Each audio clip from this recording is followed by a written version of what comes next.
Hey guys, Tarke here. We're just going to do a map and I'm just going to talk about where the build is at because we've got to a point where we need to start making very important decisions. We're still just progressing along nicely, slowly getting Watchstone, slowly getting all my Maven stuff unlocked. And we haven't changed anything gear-wise, I don't think. We're still using the Core Rain, and the only damage gear we have is just this one single Chaos Multi thing. The 6-inch Quill Rain, level 21 Toxic Rain now, no empowers or anything. It's enough that you can do tier 16 content pretty comfortably, but you do start to notice that, like, maybe I need to start using real gear. If you're doing this in Trade League, it's worth noting that if you want to be a Quill Rain gamer, you don't need the Core Rain to be 6-link. You could be using a Corrupted plus levels Tabular. The, actual top DPS would be a plus levels, bit of a laggy map. I mean, it's Path of Exile, of course it's a laggy map. The ultimate would be a plus levels Carcass Jack. We're getting Cirrus. I get some Cirrus dominated mobs. Alright. Let's see some speedy boys. But yeah, just since I had some people saying, like, oh, just get 6-link Core Rain, lol. You could just use a Tabular. But yeah. So we're at the point now where it's basically like, we can clear all the content comfortably, but I need to start really investing into this character if I want to keep pushing it. So one of the issues I have had with this build is mana. So I'm currently using a Enduring Mana Flask, and for most bosses, for most maps and everything, that's absolutely fine. But when it comes to the really big bosses that take a long time, especially when like Maven is in hosting them and making them really spooky, it can be a bit of an issue. So if you're a Pathfinder, you'd have zero issues. You have outside of your Mana Flask. Normally what I would recommend if people you want to stick the Deadeye or do this as a Raider or basically a non-Pathfinder is get some minus mana cost gear, because if you have minus mana cost gear, then there's zero mana cost. I just haven't had access to any of that stuff dropping for me in SSF yet, unfortunately. You can get Aerion crafted minus mana cost gear, that's one way of doing it. You can get Watcher's Eye minus mana cost. There's replica jewels with minus mana cost. There's quite a lot of source of it, and getting to 0 mana cost is pretty easy. You can use Warlord chest, that's another way of doing it. Especially since, again, as I said, we don't need the links between the Core Rain. You could have a linked Warlord's chest, that's minus 15 right there. There's lots of ways around it, I just haven't had access to any of those. The main thing I've been really enjoying about this build is just messing around with the Core Rain. Messing around with the Core Rain is fun. So I kind of don't really want to lose that. Like, that's what I've most enjoyed about this character, just like running around, being quick. And as soon as you drop off of Deadeye, you lose that. And that's something I don't want to lose. You'll still be fast if you do this as a Pathfinder or something else, but yeah. So you're like, okay, well, the obvious solution to that, Tarke, is to just keep mapping, slowly fix your mana cost that way, and invest into a proper bow, some proper gear, so that your damage will scale up into doing all the big endgame content. That's what my plan was. However, I've had a bunch of very interesting items drop, and the items I've had drop is basically a case of I either invest into the items that have dropped, or we start crafting stuff from scratch. And I'll show you exactly what I mean when we finish this map. So one of the things I was considering maybe doing is actually making a dedicated bossing character. I was really hoping that in the time that I played this build, I would have collected more gear for my agnostic lightning trapper, because I really enjoyed that character. So I just hit like a bit of a wall where I'm like, I don't have my Cloak of Defiance, I have my Isri's Foible, I want gear, Baby Rage, and I've still been collecting chance orbs, I've still been chancing, I just had zero luck there, just the SSF things. I also haven't had a good Shaper chest drop to just craft a Might Have Mattered chest, which is something that I was also planning on doing. So we haven't managed to collect any more gear for that build. One thing I really wanted to try out was Occultist. I've been saying this for a while. I even did a test run of an Occultist Corsa carry build last league, I think in SSF. It was either last league or the league before, I can't remember. And you don't actually have to go CI Occultist. You can just do the standard like Acro Wind Dancer tree. There's also some really cool hybrid trees you can do with Occultist. You can just like crazy high EHP pulls. But Occultist has the highest damage potential if you want to do Corsa carry stuff.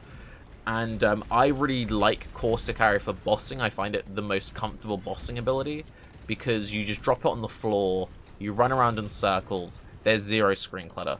That has also been one thing which has worried me a little bit about Toxic when it comes to bossing. Especially when I'm doing stuff like Eradicator. When I've got all my Mirages up and I'm going full damage, you can't really see what's on the screen. Now, this is fine if you have enough damage that you just global. Like, if you just global the boss, it doesn't matter if you can't see the boss, because it's dead. But I'm not there yet, gear-wise. So one of the things I'm thinking about is, like, well, maybe I could, like, just keep this as a mapping character, and I could just fully invest in, like, zoom mapping gear on this.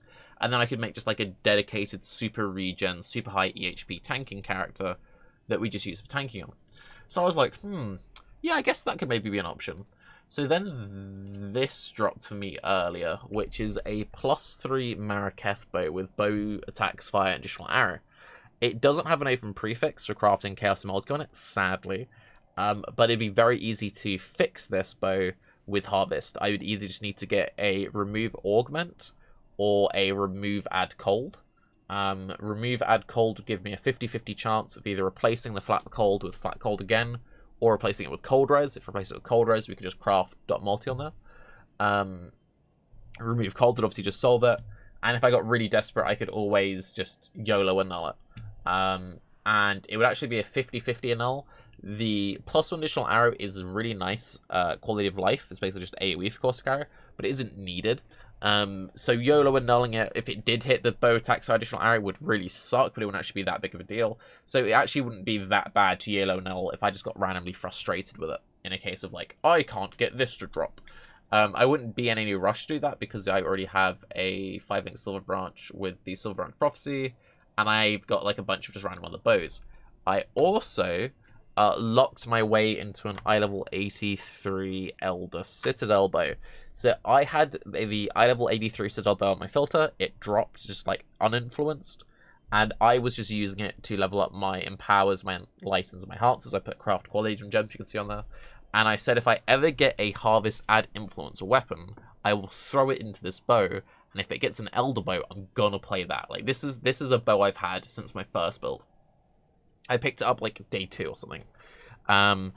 And Bleed Bow is a great build. I've had a lot of fun whenever I've played it, and it's something that I've wanted to revisit ever since I first played it in Delirium.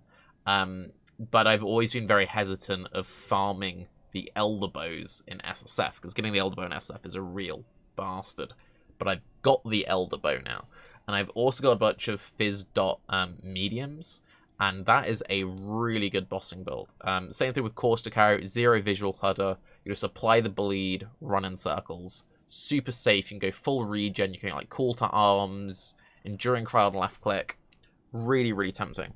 I've also had this drop earlier, which would be really good for this if I kept it this way or put it into a Pathfinder or I collected gear for Divine Flesh. The reason why this is really good is it's tier 2 evasion %, and then the delve mod, fizz damage from hits taken as chaos damage, and then the regen. You fix this very easily. You need a remove life, add life craft from Harvest, and then you just spam that until that regen turns into tier 1 life, and then you multi-mod and you're done. Or you just say it's fine as is, and you just multi-mod craft 2 prefixes, which would also work fine if you didn't want to like go crazy on it.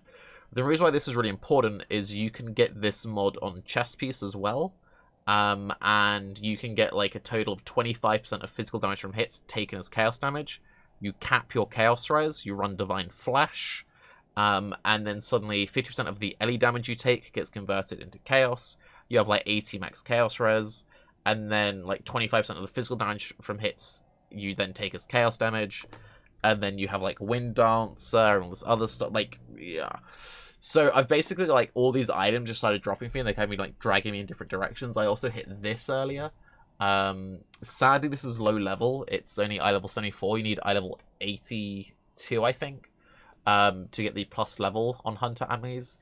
But I could just craft life on this. I need to fix one int roll somewhere, and I could throw this onto this character. This would be perfect for just a speed clearer, because it gives the Chaos Multi, which is damage, and it gives me charge generation. Endurance charges as defense for mapping, Frenzy is damage for mapping, and you just craft life. So yeah, I basically just had like lots of random items just drop, and I'm kind of like, what do. So in the meantime, I'm just going to keep mapping, and I'm not going to worry about anything. When in doubt, the safest thing to do is just map. If you can comfortably map on your build without having to change anything, just do that. And while you think, like, it's much better to just map for 5 hours comfortably and just get more drops, get more currency, get more drops, get more currency, than to spend like 4 days like obsessing over path of building. And it's been going really well for me. Like, I've been getting lots of random items dropping, lots of currency. I had like 2,000 alterations, but I blew a bunch of them crafting random things. We blew through a bunch of my fuse. But like, we're building up a good stockpile. We've got a good little stash of exalts for meta mod crafting, for like, you know, multiple crafted mods and cannot roll attack mods and all that kind of stuff. Like, we've got like a good foundation going. I just need to like keep playing. But I don't know, like, if you guys have got any input or like suggestions for me, let me know what you think. If you've got any great suggestions for just dedicated bosses, let me know. If you're playing this build, if you're playing my agnostic build, yeah, I don't know. If you've just got like ideas, I'm very much open to them. But yeah, so far I can report that the new Deadeye is super comfortable for just like throw on a 6-link Toxic Rain. Again, it's 21 Toxic Rain, Mirage Archer, Vicious Proj, Void Manip, Efficacy, Swift Flick. I need to flip that, turns out. You can do up to tier 16, no worries, 0 issues. You can do Guardians and stuff, and yeah, it feels good. I don't know. I need to work out what I'm doing next. I'm Tarke. Have a good day. Bye-bye.